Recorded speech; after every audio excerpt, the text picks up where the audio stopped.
በጣም አስደንጋጭ ቪዲዮ ነው በሀይሚ ቤት የተለቀቀው። በጣም ልባችን ተሰብሯል። እንዳያችኋት እሷን በጣም ነው ያዘነችው። አይፈረድባትም። ትናንት ቤት ድረስ ልጅቷ መታ የተናገረችው ነገር እንደ አንድ ሴት ልጅ ቀላል ነገር አይደለም፣ ከባድ ነገር ነው። በዛም ምክንያት እንግዲህ እየመጡ እቤት ከሚረብሹኝ እኔ ቤቱን ለቅቄ ዘወር ማለት አለብኝ፣ የራሴን ሰላም ማግኘት አለብኝ። እንደውም ትናንት ማታ ነበር ልወጣ የነበረው፣ ብሩኬ ስላልፈቀደ ነው እንድወጣ አልፈቀደልኝም። ለዛም ሳሎን ነው የተኛው። ማለት እኔ ትወጣለች ብሎ ስለፈራ ያው ሳሎን ነው የተኛው። ከዛ በኋላ ስለመሸም በዛ ብሽት ሻንጣይን ይዤ መውጣት ለሴት ልጅም ከባድ ስለሆነ እኔም ተኛውኝ። ከነጋ በኋላ ግን በቃ የግድ ከዚህ ቤት መውጣት አለብኝ፣ እንዲያስቆመኝም አልፈቅድለትም ብላ እንግዲህ እንዳያቸዋት ተሰናብተው እቃዋን እንግዲህ 2 ሻንጣ ከደረጅ ከበረንዳ ያንን የሚያክል ሻንጣ እንግዲህ እየያዘች ነው የወረደች። አይታቸዋል እንግዲህ መቼም ባዶ ሻንጣ ነው አትሉም። ልብሷን ሁሉ እያስገባች ምናምን አይታቸዋል። ወይኔ በስመ አብ ወወልድ ወመንፈስ ቅዱስ አሐዱ አምላክ። በጣም ነው የደበረኝ ታውቃላችሁ፣ በጣም ማለት ነው። ይሄን ነበር የፈለጉት፣ በቃ ጠላቶቻቸው ይሄን ነበር የፈለጉት። ባይሆን እነሱን ደስ ባታሰኟቸው ደስ ይለን ነበር፣ እውነት ለመናገር ማለት ነው። አንድ ሁናችሁ ቤት መቀየርም ካለባችሁ ቤት ቀይራችሁ ተነጋግራችሁ ቤት መቀየር ነበር የነበረባችሁ እንጂ ለማን ብላችሁ ነው እናንተ ክፍተት የምትፈጥሩት? እነሱ የሚፈልጉት እኮ ይሄንን ነው። የእናንተን ክፍተት መፍጠር አይደል እንደሚፈልጉት? የእናንተን መለየት አይደል እንደሚፈልጉት ጠላቶች?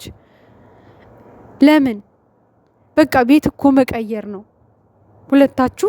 በቃ በእርግጣው ለብዙ አመት ይሆናል የቤት ኪራይ የከፈላችሁት፣ ውል ይኖረዋል። ግን ከእናንተ አይበልጥም ገንዘብ ጥንቅር ብሎ ይቅር። ለምን ሁለታችሁ ተመካክራችሁ ማንም የማያውቅበት ቦታ ቤት ተከራይታችሁ ሌላ ቦታ አትኖሩም? ለምን ሀይሚዬ ብቻሽን ትወጫለሽ?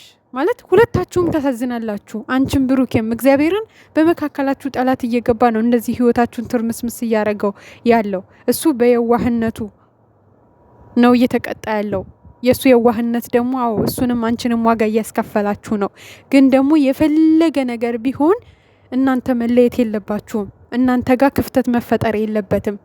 ምክንያቱም ጠላት የሚፈልገው ያንን ስለሆነ ጠላት እንዲደሰት ማድረግ አልነበረብሽም ሀይሚዬ።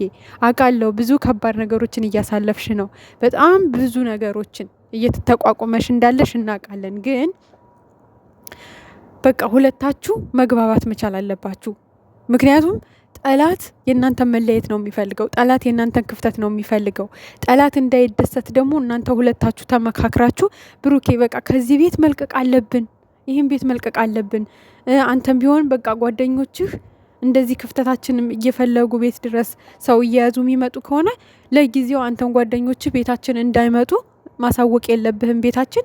እኔም ደግሞ ማንንም ጓደኞችን አላሳወቅም። የኔ ማለት የቅርብ ጓደኞች ምናምን ካሏት፣ በእርግጥ ሀይሚዬ ቤቷ የሚመጡ ልጆች ምናምን ሴቶች አላየንም። የእሷ ጓደኞች የእሱ ጓደኞች ናቸው እንደምታውቁት። ስለዚህ በቃ አያስፈልግም፣ የምር አያስፈልግም። ካሜራማንን መቀየር ካለባችሁ ቀይራችሁ በቃ ሰላማችሁን ብቻችሁን የምታገኙበት። በእርግጥ የሰው ልጅ ያለ ሰው ይኖራል ማለት በጣም ከባድ ነው።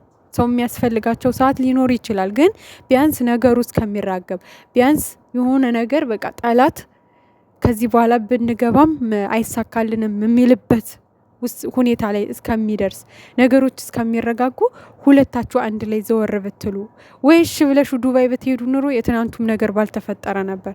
ግን ደግሞ አንዳንዴ ለበጎ ነው የሚሆኑት ነገሮች በሙሉ ለበጎ ናቸው። ምናልባትም መንገዳችሁን ሊያጸዱላችሁ ይሆናል። ምናልባትም ሊያጠብቋችሁ ይሆናል። መቼም ብሩኬ እንደዚህ ጥሎሽ ምናምን የሆነ ቦታ አይመጣም። እንግዲህ እንዳያችሁት እቃዋንም ሻንጣው ውስጥ አስገብቶ ምናምን እንግዲህ መኪና ውስጥ ስትገባ ነው ያለቀው ቪዲዮ። ያው ሂደዋል፣ ከቤት ወጥተዋል ሁለቱም። እሱም የምታርፊበትን የወደቅሽበትን የሄድሽበትን ያለሽበትን ማወቅ አለብኝ ግዴታ ነው፣ ለእኔም ማስብልኝ፣ እኔም ስለ አንቺ እጨነቃለሁ እኮ ምናምን ብሏል። እንግዲህ ምክንያቱም ቅሪ ብሎ ቢያስቀራትም ነግረዋለች። አሁን ብታስቀረኝም አንተ በሌለህበት ጠፍቼ እሄዳለሁ፣ ጠፍቼ ነው የሚሄደው እና የባሰ ከምትጨነቅ በሰላም ተሰናብችህ በሰላም እንዲሄድ ብቻ ፍቀድ ነው ያለችው። ስለዚህ አሁን ያለው አማራጭ ቢያስቀራትም መቼም ቤት ቁጭ ብሎ እሷ እንዳትወጣ ሲጠብቅ አይውልም አይደል እንዴ? ቢያስቀራትም ጠፍታ መውጣቷ ስለማይቀር ያለው አማራጭ ምንድን ነው? ሀሳቧን እሺ ብሎ ተቀብሎ ቢያንስ የምትሄድበትን ቦታ ማወቅ፣ ያለችበትን ያረፈችበትን ቦታ ማወቅ ነው የፈለገው።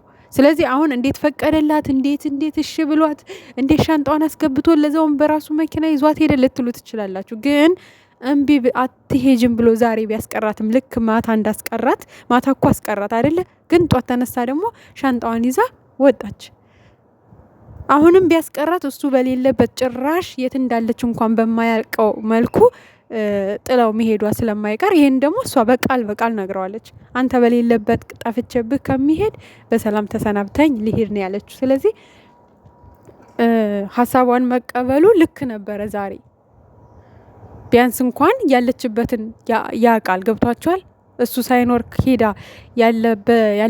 ያለችበትን ቦታ ሳያቅ የባሰ ጭንቀት ውስጥ ከሚገባው ቢያንስ እንኳን እንግዲህ ካሳወቀችው ያለችበትን ፈጣሪ ፈቅዶ ደግሞ ሌላ ቤት ተከራይተው አንድ ላይ የሚሆኑ በቃ ማንም አሁን እኮ እሱ ራሱ በቃ እየተስተካከለ ነበር። ትናንትም እንግዲህ መግቢያ ላይ የዛች ልጅ ቤት ላይ መግቢያ ላይ እንደተናገረው የሴት ቤስት ጓደኛ ምናምን ብሎ ነገር የለም ከዚህ በኋላ አያስፈልግም ሁላ እንደዚህ የሚፈጠር ከሆነ መቅረብ ሌላ ችግር የሚያመጣ ከሆነ አያስፈልግም ከዚህ በኋላ እንደዚህ ነገር አይፈጠርም ብሎ ነበረ። ግን በቃ ትናንት ያደረገችው ነገር ቀላል አይደለም። ልጅቷ ያደረገችው ነገር ለሀይሚ ግን ደግሞ ሀይሚዬም ብትታገስና እሱን ተረድተው ሌላ መፍትሄ ቢያመጡ ነበረ ደስ የሚለን። ማለት ብሩኬ በቃ ይሄን ቤት እንቀይር፣ ማንም የማያውቅበት ዘወር ብለን ችግሮቻችንን መፍታት እንችላለን ብላ ብትታገስና ወደ ሆነ ቦታ ከዛ ቤት ቢቀይሩ ገብቷቸዋል። በቃ እኔ እንጃ። ኧረ በስመ አብ! የሰው ልጅ ግን ክፋቱ ወይ ጓደኛ ክፋቱ። ፍጽ ያንተ ጦስ ነው ዛሬ ልጅቷ ሻንጣ ይዛ እንድትወጣ ያደረጋት። ምክንያቱም ትናንት እዛው ብታስቆማት ኑሮ ካሜራማኑ ፍጽ የስራችሁን ይስጣችሁ። ይኸው ደስ ይበላችሁ፣ ደስ ይበላችሁ። በቃ በጣም እኔ እንጃ አላቅም። በጣም ከባድ ነገር ነው። በጣም ነው ልባችን የተሰበረው። በጣም አዝነናል እና ፈጣሪ በጸሎት በቃ እንደው እግዚአብሔር እነሱን ልጆች ጠላታቸውን ጥርግርግ አድርጎ አውጥቶ በሰላም የሚያኖራቸው ጊዜ ይምጣ። ተመልካችም አሁን ዛሬ በተፈጠረው ነገር ደግ አደረገች፣ ትክክለኛ ውሳኔ ነው፣ ምን ጥሴ ቅብር ጥሴ ማለቱን ተውና ማለት ነው በጸሎት አግዟቸው። አንድ የሚያረጋቸውን መንገድ በተቻላችሁ መጠን ለመስራት ሞክሩ እባካችሁ። ማለት ያሳዝናሉ ሁለቱም። እግዚአብሔርን በጣም ነው የሚያሳዝኑት። በቃ በጣም ማለት ነው። እነዚህ ልጆች በሰው ነው እየተፈተኑ ያሉት፣ በጠላት ነው እየተፈተኑ ያሉት እንጂ በራሳቸው ጊዜ ተጣልተው በራሳቸው ጊዜ ተጋጭተው አይደለም። በሰዎች ምክንያት ነው ሁሌ ህይወታቸው የሚበጠበጠውና ይሄ ደግሞ ጸሎት ነው የሚያስፈልገው። በቃ ጠላቶቻቸውን እግዚአብሔር አምላክ መንጥር አድርጎ ከዙሪያቸው እንዲያወጣላቸው። በተለይ የጓደኛ ጠላት እያስቸገረ ያለው አሁን ማለት ነውና እኔ እንጃ ልክ አይደለውም ሁላ። ማርያም በጣም ደብሮኛል፣ በጣም ከምነግራችሁ በላይ ማለት ነው። ያሳዝናል በጣም።